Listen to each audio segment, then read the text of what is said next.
আসসালামু আলাইকুম। আজকের এই ভিডিওটা খুবই স্পেশাল একটা ভিডিও। কারণ আজকের ভিডিওতে আমি কথা বলবো কিভাবে আমি অক্সফোর্ড ইউনিভার্সিটিতে 100% স্কলারশিপে পড়াশোনা করছি। সো বেশি দেরি না করে আমি আজকের ভিডিওতে কি নিয়ে আলোচনা করব এটা নিয়ে আমি আপনাদেরকে একটু আইডিয়া দিতে চাই। একদম প্রথমে সিজিপিএ। সিজিপিএ এর গুরুত্ব কতটুকু এটা নিয়ে কথা বলবো। এরপরে আমি কথা বলবো যে আমাদের ওয়ার্ক এক্সপেরিয়েন্স, আমরা কি কি ধরনের কাজ করি, সেই কাজটা কিরকম গুরুত্ব রাখে সেটা নিয়ে। এরপরে আমি কথা বলবো রাইটিং নিয়ে, যে আমাদের পুরো অ্যাপ্লিকেশন প্রসেসে অনেক ধরনের জিনিস লিখতে হয়। এসওপি লিখতে হয়, এসে লিখতে হয়, বিভিন্ন ধরনের আর্টিকেল লিখতে হতে পারে। সো সেই রাইটিং এর গুরুত্বটা কতটুকু সেটা নিয়ে কথা বলবো। এরপরে আমি কথা বলবো যে আপনি কাদের থেকে রেকমেন্ডেশন নিলে বা কি ধরনের রেকমেন্ডেশন নিলে আপনার অ্যাপ্লিকেশন প্রসেসটা, আপনার স্কলারশিপ পাওয়ার চান্সটা আরো বেশি হয়ে যায়। সো আমরা রেকমেন্ডেশন নিয়েও আজকে কথা বলবো। এরপরে আমি কথা বলবো ইন্টারভিউ নিয়ে, অক্সফোর্ডের ইন্টারভিউ নিয়েও কথা বলবো এবং স্কলারশিপের ইন্টারভিউ নিয়েও কথা বলবো, এবং বোঝানোর চেষ্টা করবো যে ইন্টারভিউতে আপনারা কিভাবে কথা বললে বা কিভাবে ইন্টারভিউটাকে হ্যান্ডেল করলে আপনাদের স্কলারশিপ পাওয়ার চান্সটা আরো বেড়ে যায়। স্যার বেশি দেরি না করে আমরা আমাদের প্রথম যে ইস্যুটা ছিল সেটা হচ্ছে সিজিপিএ কতটুকু গুরুত্বপূর্ণ বা কতটুকু সিজিপিএ পেলে আসলে আমাদের চান্সটা আরো বেশি হয় সেটা নিয়ে। তো বেশি দেরি না করে আমরা প্রথমে সিজিপিএ নিয়ে কথা বলা শুরু করি।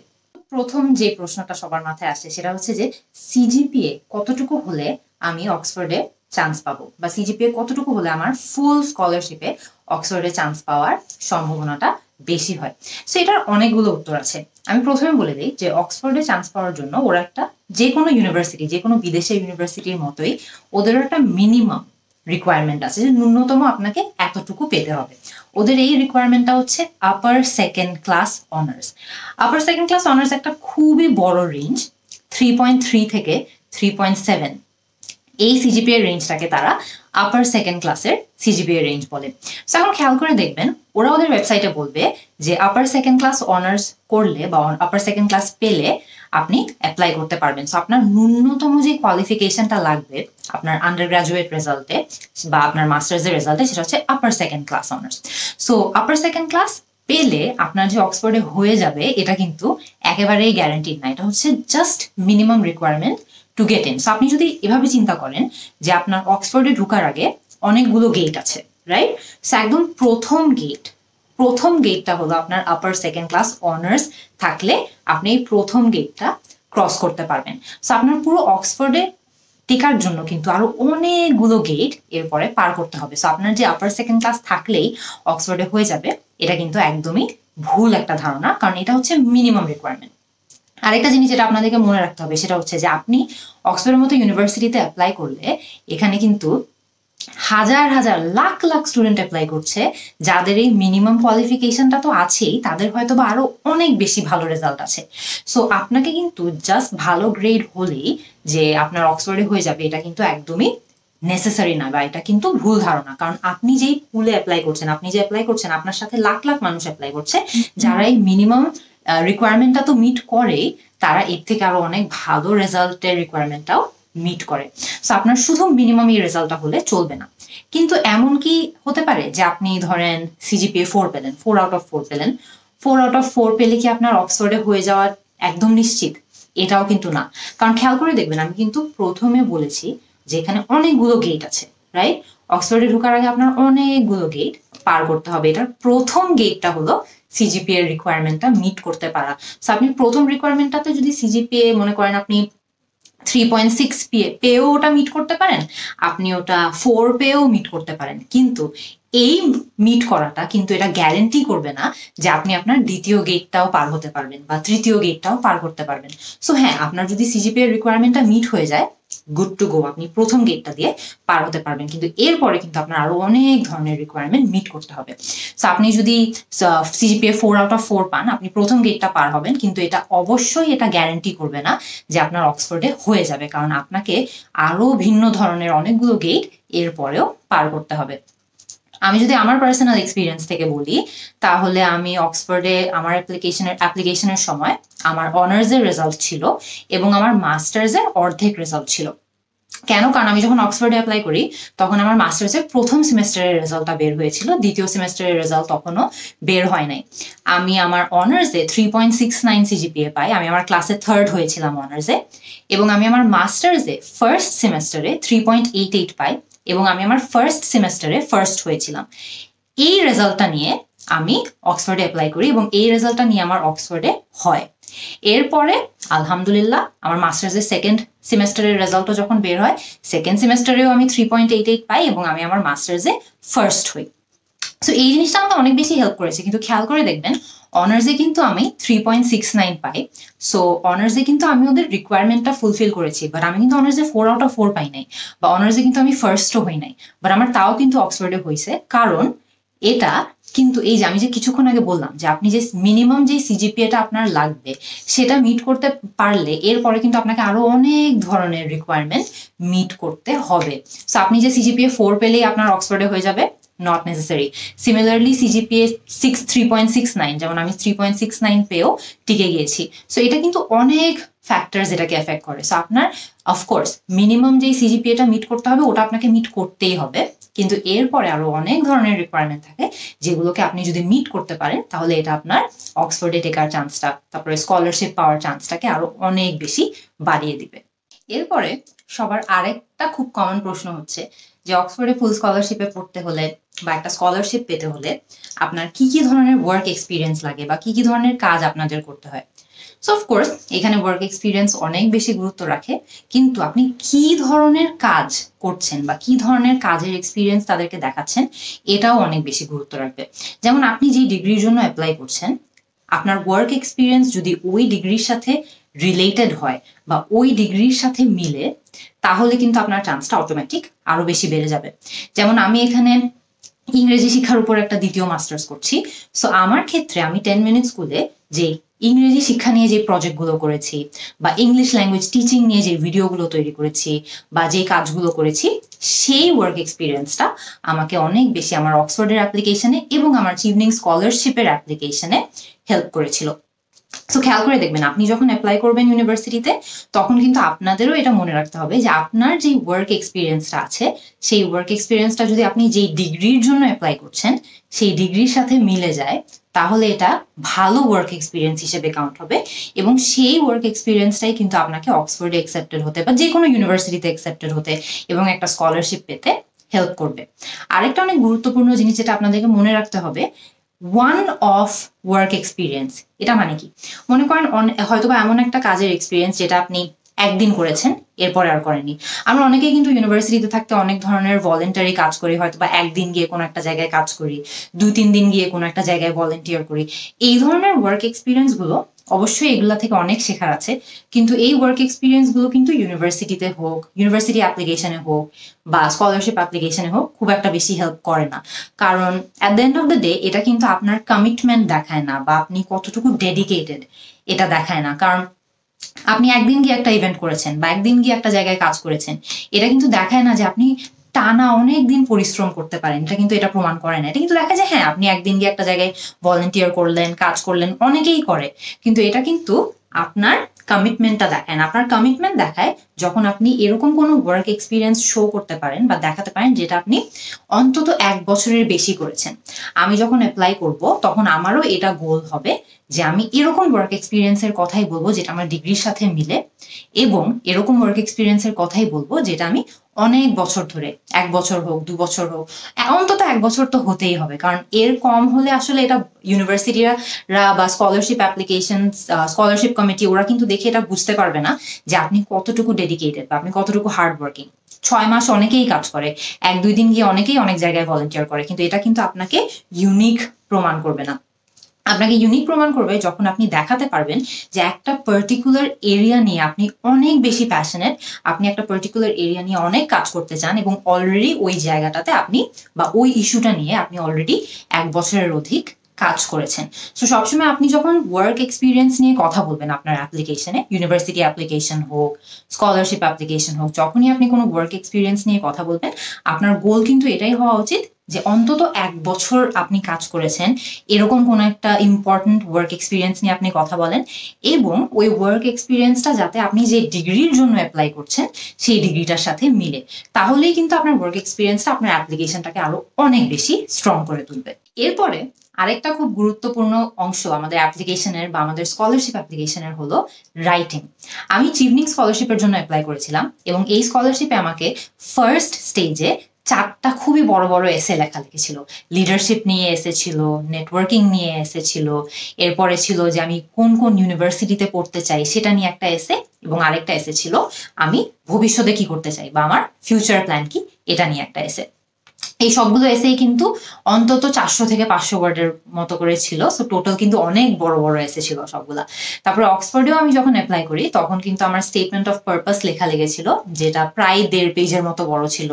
তারপরে আমার একাডেমিক এসে জমা দেওয়া লেগেছিল। আমার অক্সফোর্ডের অ্যাপ্লিকেশনে 2টো একাডেমিক এসে দিতে হয়েছে। প্রত্যেকটা একাডেমিক এসেই 2000 করে ওয়ার্ড লিমিট ছিল। সো সেগুলোও অনেক বড় ছিল। এন্ড তাছাড়া আমাকে একটা রিসার্চ পেপারও সাবমিট করা লেগেছে। বাট এখানে কিন্তু একটা খুব ইন্টারেস্টিং জিনিস হয়েছে, সেটা হলো যে আমাকে যখন একাডেমিক রাইটিং ওরা 2টো রাইটিং দিতে বলে, তার মধ্যে একটাই আমি আমার এক্সিস্টিং রিসার্চ একটা পেপার ছিল। আমি ঢাকা ইউনিভার্সিটিতে থাকতে একটা রিসার্চ প্রজেক্ট করি, আমি সেই রিসার্চ প্রজেক্টটাকেই একটা রাইটিং স্যাম্পল হিসেবে দিয়ে দিই।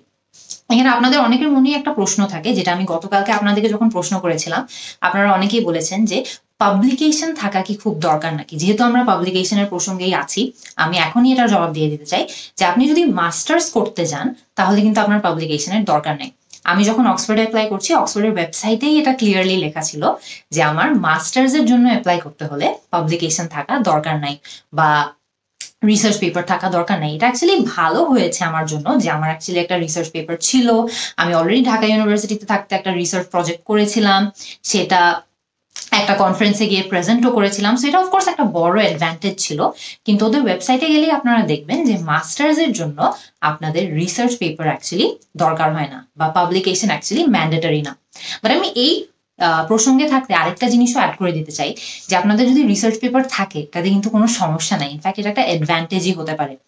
আরো ভালো হয় যদি আপনি যেই রিসার্চ প্রজেক্টটা করছেন বা যেই রিসার্চ পেপারের উপর আপনি আগে কাজ করেছেন, সেই রিসার্চ পেপারটাও যদি আপনার মাস্টার্সের সঙ্গে মিলে যায় বা মাস্টার্সের টপিকের সাথে মিলে যায়, তাহলে কিন্তু সেটাও ইমিডিয়েটলি আপনার অ্যাপ্লিকেশনকে অনেক স্ট্রং করে তুলবে।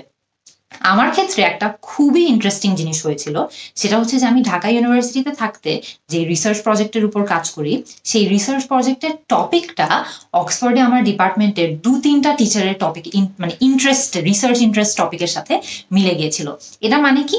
এটা মানে হলো যে আপনি যে ডিপার্টমেন্টে অ্যাপ্লাই করছেন বা আপনি যেই ইউনিভার্সিটি ডিপার্টমেন্টে অ্যাপ্লাই করছেন, সেখানের ফ্যাকাল্টিরা, সব ফ্যাকাল্টিদেরই কিন্তু কিছু নির্দিষ্ট রিসার্চ ইন্টারেস্ট থাকে।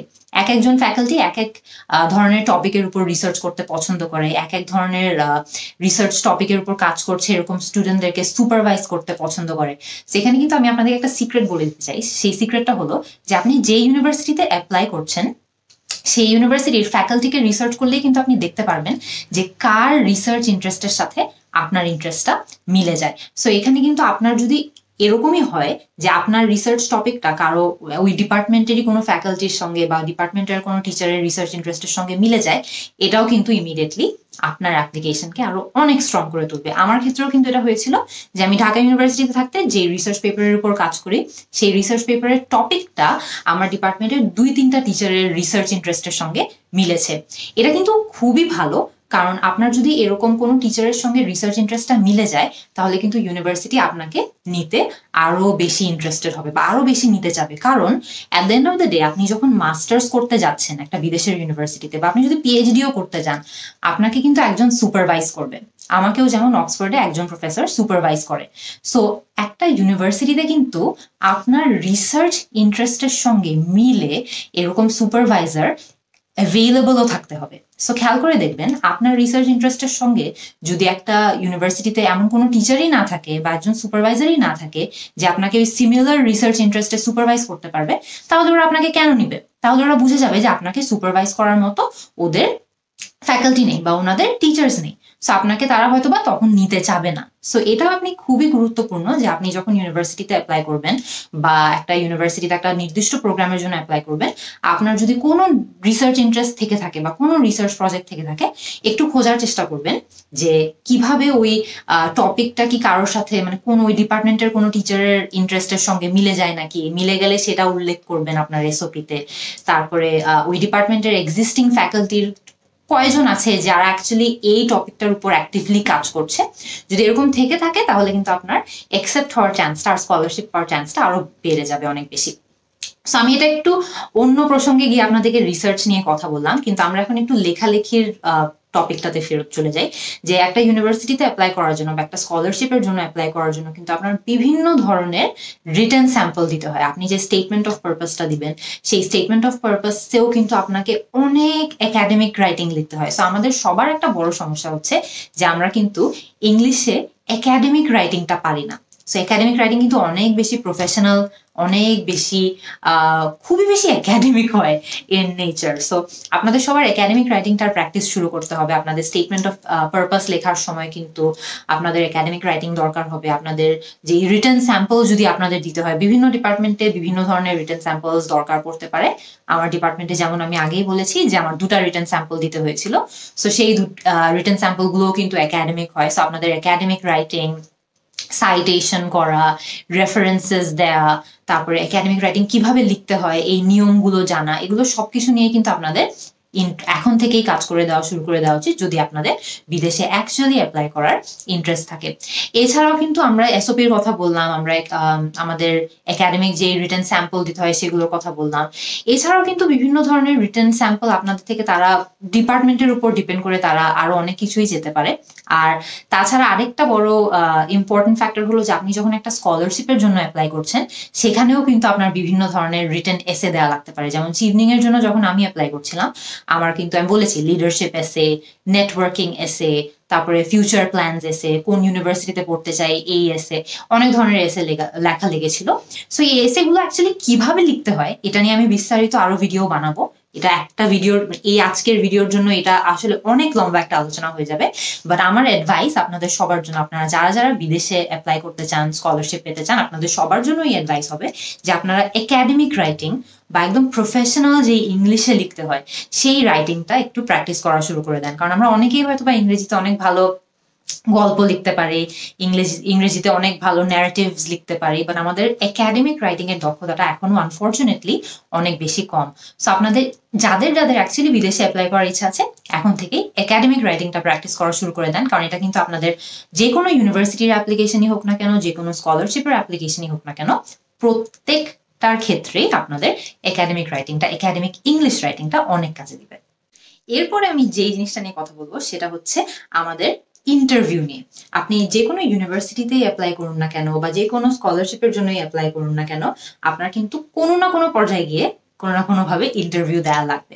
সো আমি আমার এক্সপিরিয়েন্স থেকে বলি, অক্সফোর্ডের ক্ষেত্রেও আমার ইন্টারভিউ দেওয়া লেগেছিল। আমার যখন রিটেন অ্যাপ্লিকেশনটা শেষ হয়ে যায় এবং আমি সেই স্টেজে গিয়ে অ্যাকসেপ্টেড হই, সেকেন্ড স্টেজে গিয়ে আমার ইন্টারভিউর জন্য কল এসেছে, আমার ইন্টারভিউ দেওয়া লেগেছে। চিভনিং এর জন্য প্রসেসটা কিছুটা সিমিলার ছিল। প্রথমে তারা রিটেন অ্যাপ্লিকেশন নেয়, রিটেন অ্যাপ্লিকেশন হওয়ার পর যদি আপনি অ্যাকসেপ্টেড হন তাহলে আপনাকে কয়েক মাস পরে তারা একটা ইন্টারভিউর জন্য কল করবে। সো আপনি যদি স্কলারশিপ পেতে চান বা আপনার যদি অক্সফোর্ডের মতো ইউনিভার্সিটিতে বা যে কোনো ইউনিভার্সিটিতে পড়ার ইচ্ছা থাকে, আপনার কিন্তু ইন্টারভিউ দেওয়ার স্কিলটা অনেক বেশি বাড়াতে হবে। সেখানে অনেক ভ্যারিয়েবলস আছে, যেমন অক্সফোর্ডের ক্ষেত্রে interview was a part of the application, মানে আমি অ্যাপ্লিকেশন করছি, ওই অ্যাপ্লিকেশনের অংশেই ইন্টারভিউ ছিল। অনেক ধরনের ইউনিভার্সিটি এমন আছে যে ইউনিভার্সিটিতে অ্যাকচুয়ালি ইউনিভার্সিটি অ্যাপ্লিকেশনের জন্য ইন্টারভিউ প্রয়োজন পড়ে না। সো এটা অ্যাকচুয়ালি ডিপেন্ড করে যে আপনি কোন ইউনিভার্সিটিতে অ্যাপ্লাই করছেন সেটার উপর। অক্সফোর্ডের ক্ষেত্রে আমার ইন্টারভিউ দিতে হয়েছিল, চিভনিং এর ক্ষেত্রেও সেকেন্ড স্টেজে গিয়ে আমার ইন্টারভিউ দিতে হয়েছে। সো অক্সফোর্ডের ইন্টারভিউটা কেমন ছিল? অক্সফোর্ডের ইন্টারভিউটা খুবই একাডেমিক ছিল নেচারে। আমি যাই ইন্টারভিউ দিতে, আমাদের ইন্টারভিউটা অ্যাকচুয়ালি স্কাইপে হয়। সো কারণ তখন মাত্র কোভিড শুরু হয়েছে, সো তখন অ্যাকচুয়ালি স্কাইপে ইন্টারভিউ হতো। সো আমার স্কাইপে ইন্টারভিউ হয় অ্যারাউন্ড 30 to 35 মিনিটস, 35 মিনিটের মতো একটা ইন্টারভিউ ছিল। আমার অক্সফোর্ডের ইন্টারভিউতে দুজন টিচার ছিল। একজন টিচার হচ্ছে যার রিসার্চ ইন্টারেস্ট আমার ইন্টারেস্টের সঙ্গে মিলে, আর আরেকজন ছিল হচ্ছে জাস্ট একজন রেগুলার টিচার যে যিনি অক্সফোর্ডের ওই ডিপার্টমেন্টে পড়ায়। সো আমি গেলাম ইন্টারভিউ দিতে। আমি ইন্টারভিউ দেওয়ার পর ওরা ফার্স্টে তো আমাকে জাস্ট নর্মাল কথাবার্তা বললো যে আমি মানে কি করি বা আমার কি পড়তে ভালো লাগে, সো বেসিক একটা 1-2 মিনিটের একটা ইন্ট্রোডাকশন ছিল। এরপরে আস্তে আস্তে ইন্টারভিউটা খুবই একাডেমিক হয়ে যায়, যে আমার কি কি জায়গা মানে কোন কোন এরিয়াতে রিসার্চ করার ইন্টারেস্ট আছে।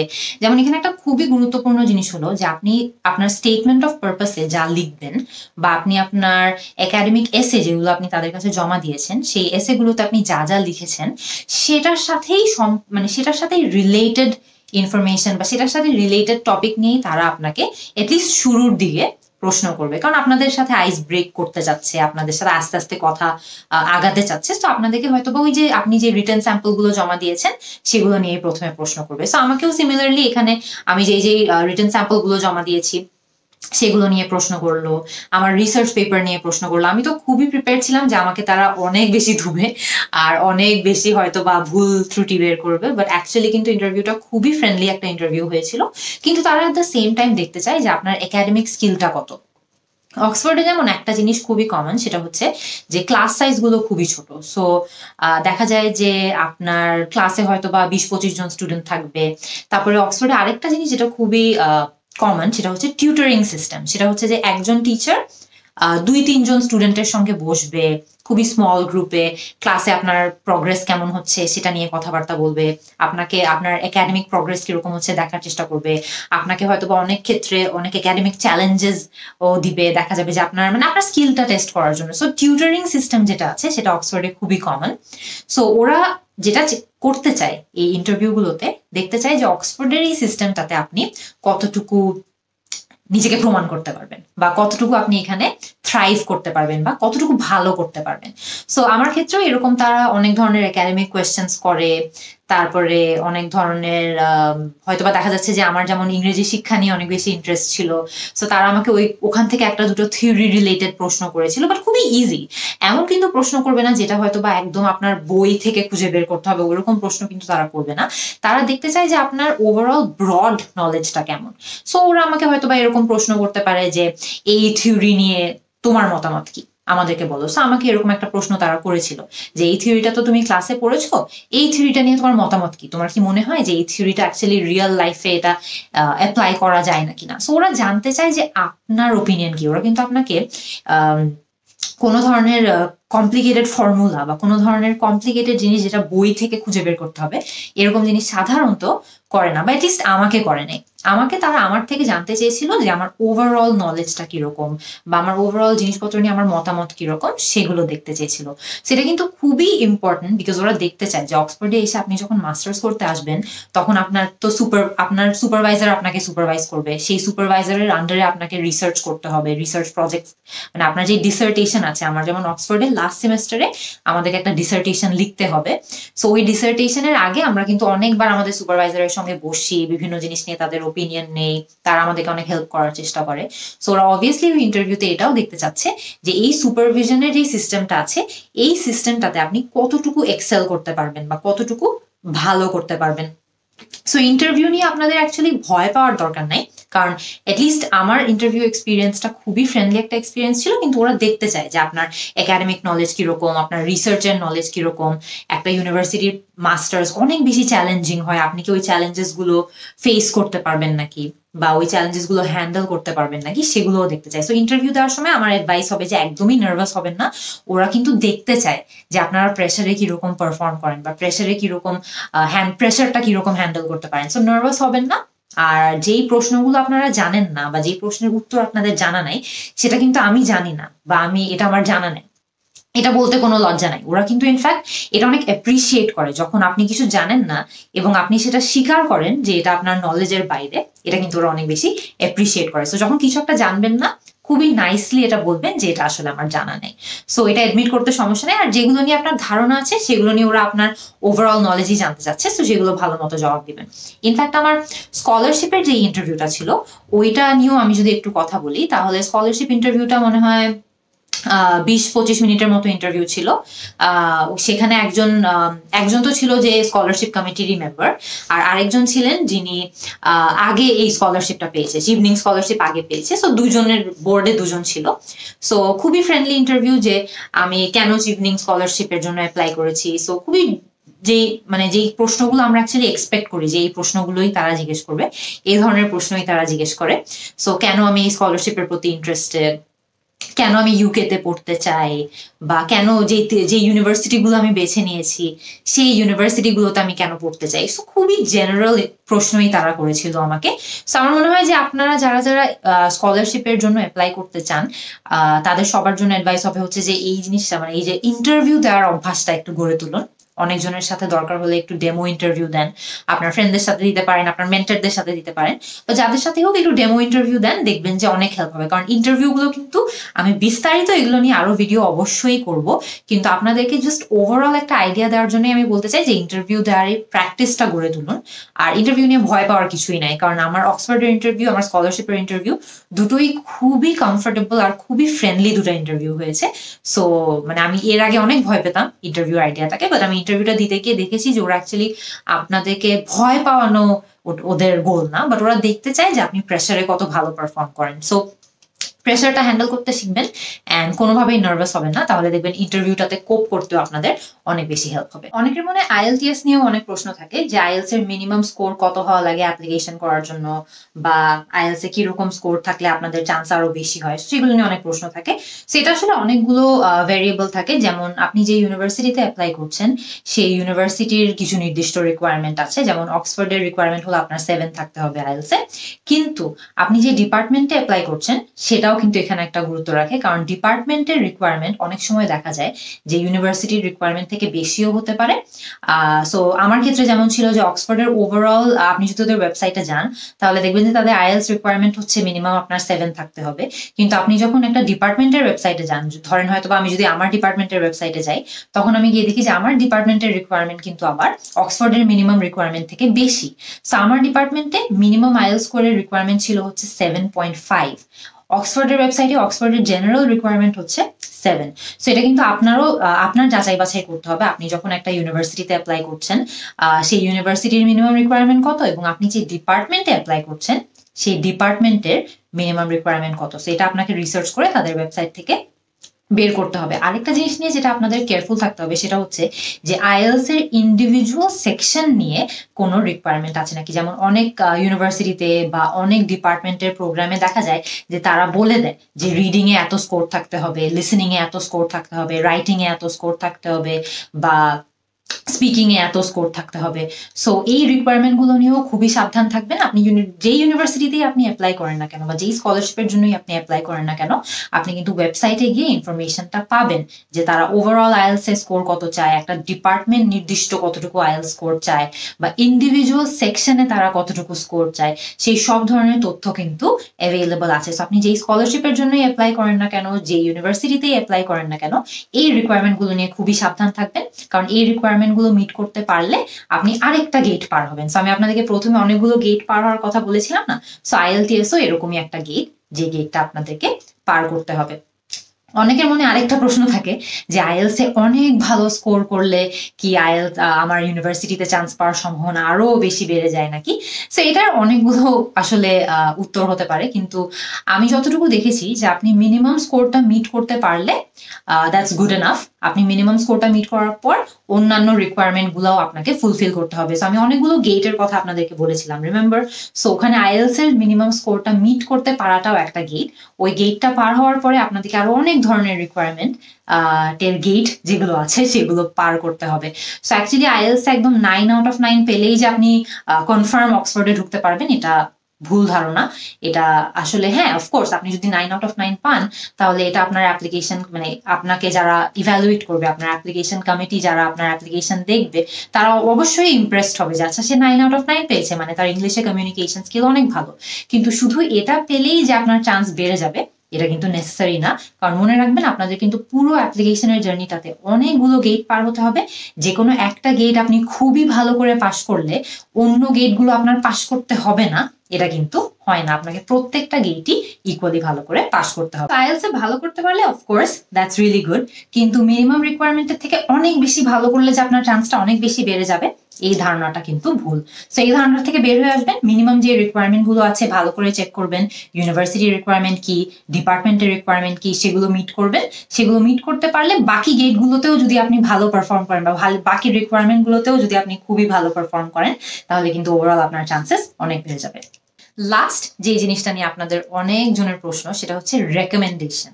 একটা স্কলারশিপে অ্যাপ্লাই করার সময় বা একটা ইউনিভার্সিটিতে অ্যাপ্লাই করার সময় আপনাদের কাদের থেকে রেকমেন্ডেশন নিলে অ্যাকচুয়ালি অ্যাপ্লিকেশনটা স্ট্রং হয়, এটা নিয়ে আপনাদের অনেক কনফিউশন আছে। সো প্রথমে আমি ইউনিভার্সিটির অ্যাপ্লিকেশনের জন্য যে ধরনের রেকমেন্ডেশন আপনাদেরকে হেল্প করবে সেটা নিয়ে কথা বলতে চাই। সো আপনি মনে করেন যে একটা ইউনিভার্সিটিতে অ্যাপ্লাই করছেন, আপনার মনে প্রশ্ন থাকতে পারে যে আমার ইউনিভার্সিটির কোন টিচারের কাছে আমি অ্যাপ্রোচ করব বা কোন টিচারের কাছে যাব যার রেকমেন্ডেশনটা আমাকে অ্যাকচুয়ালি আমার অ্যাপ্লিকেশনে অনেক বেশি হেল্প করবে। সো এটার অ্যাডভাইস হলো যে এমন একজন টিচারের থেকে আপনি রেকমেন্ডেশনটা নেন যেই টিচার আপনার কাজ সম্পর্কে খুব ভালো করে জানে, বা যেই টিচার আপনাকে অন্তত 1-2 বছর ফর শিওর পড়িয়েছে, সো সে আপনাকে ভালো করে চিনে, যে টিচারের সাথে আপনার ভালো সম্পর্ক আছে, যে টিচারের সঙ্গে আপনি অনেক ক্লোজলি কাজ করেছেন, যে আপনার মানে যখন তারা আপনাকে রেকমেন্ড করবে তারা অ্যাকচুয়ালি আপনার কাজ সম্পর্কে অনেক সিগনিফিকেন্ট, অনেক জরুরি ইম্পর্টেন্ট কথা যেগুলো আছে সেগুলো তুলে ধরতে পারবে। কারণ এই যে আপনি যে ইউনিভার্সিটিতে অ্যাপ্লাই করছেন, সেই ইউনিভার্সিটিতে যারা আপনার অ্যাপ্লিকেশনটা ধরেন যাচাই বাছাই করছে, তারা কিন্তু অনেক বছর ধরে অনেক স্টুডেন্টের অ্যাপ্লিকেশন দেখেছে, অনেক বছর ধরে অনেকের অ্যাপ্লিকেশনের রেকমেন্ডেশনসও দেখেছে। সো ওরা কিন্তু জানে যে কখন আপনি এমন একজন টিচার থেকে রেকমেন্ডেশন নিচ্ছেন যে আপনাকে ভালো মতো চিনে না, আর কখন আপনি এমন একজন টিচার থেকে রেকমেন্ডেশন নিচ্ছেন যে আপনাকে খুবই ভালো করে চেনে, যে আপনার একাডেমিক কাজ সম্পর্কে বা আপনার পড়াশোনার ক্ষমতা সম্পর্কে খুব ভালো করে জানে। সো ওরা কিন্তু বুঝতে পারে যে কখন আপনি কার থেকে রেকমেন্ডেশন নিচ্ছেন। সো আপনি যখন ইউনিভার্সিটি অ্যাপ্লিকেশনের জন্য একটা টিচারের রেকমেন্ডেশন নিয়ে আপনাদের হয়তো বা প্রশ্ন থাকবে যে কার থেকে নিব, অলওয়েজ অলওয়েজ অলওয়েজ এমন একজন টিচারের থেকে নিবেন যে টিচার আপনার কাজ সম্পর্কে জানে, যে টিচার আপনাকে অনেকদিন ধরে পড়িয়েছে, যে টিচার আপনাকে নিয়ে যখন রেকমেন্ডেশন লিখবে সে অনেক ভালো ভালো এক্সাম্পল দিতে পারবে অফ ইয়োর একাডেমিক এবিলিটি, যে আপনি পরীক্ষা দেওয়ার সময় কত ভালো ছিলেন, বা আপনার লেখার ক্ষমতা কিরকম, আপনার একাডেমিক এবিলিটি কিরকম, ইন্টেলিজেন্স কিরকম, যে আপনাকে নিয়ে এই গুরুত্বপূর্ণ কথাগুলো অ্যাকচুয়ালি বলতে পারবে। সো ওইরকম একজন টিচারের থেকে রেকমেন্ডেশন নিবেন যে আপনাকে খুব ভালো করে চেনে, আপনার একাডেমিক এবিলিটি সম্পর্কে খুব ভালো করে জানে। সো এই ছিল আপনাদের টপ 5 সবচেয়ে আস্কড কোয়েশ্চেন, যে কোয়েশ্চেনগুলো আপনারা আমাকে গতকালকে জানিয়েছেন এবং এর আগেও জিজ্ঞেস করেছেন অক্সফোর্ডের অ্যাপ্লিকেশন নিয়ে এবং স্কলারশিপের অ্যাপ্লিকেশন নিয়ে। অক্সফোর্ডের পুরো অ্যাপ্লিকেশন প্রসেসে কি কি আমার করা লেগেছে এটা নিয়ে আমি বিস্তারিত আরেকটা ভিডিও করব, এবং আমি চিভনিং স্কলারশিপ কিভাবে পেয়েছি সেই পুরো স্কলারশিপের প্রসেসটা নিয়েও আমি বিস্তারিত আরেকটা ভিডিও করব। সো আজকে আমি ওভারঅল আপনাদেরকে একটা আইডিয়া দিতে চেয়েছি, এবং এগুলো প্রত্যেকটা জিনিস নিয়ে ইন্ডিভিজুয়াল আইডিয়া দেওয়ার জন্য আরো ভিডিও আসছে। আপনাদের আরো মনে যদি কোনো প্রশ্ন থেকে থাকে অবশ্যই আমাকে কমেন্ট সেকশনে জানাবেন, এবং সেই যে অক্সফোর্ডের জন্য আলাদা এবং চিভনিং এর জন্য আলাদা যে ভিডিওগুলো আমি করব সেগুলোতে আমি আরো বিস্তারিত আপনাদেরকে পুরো অ্যাপ্লিকেশন প্রসেসটা নিয়ে ধারণা দেওয়ার চেষ্টা করব। আশা করি আপনাদের সবার বিদেশে স্কলারশিপ নিয়ে পড়ার স্বপ্নটা অবশ্যই অবশ্যই পূরণ হবে। আসসালামু আলাইকুম।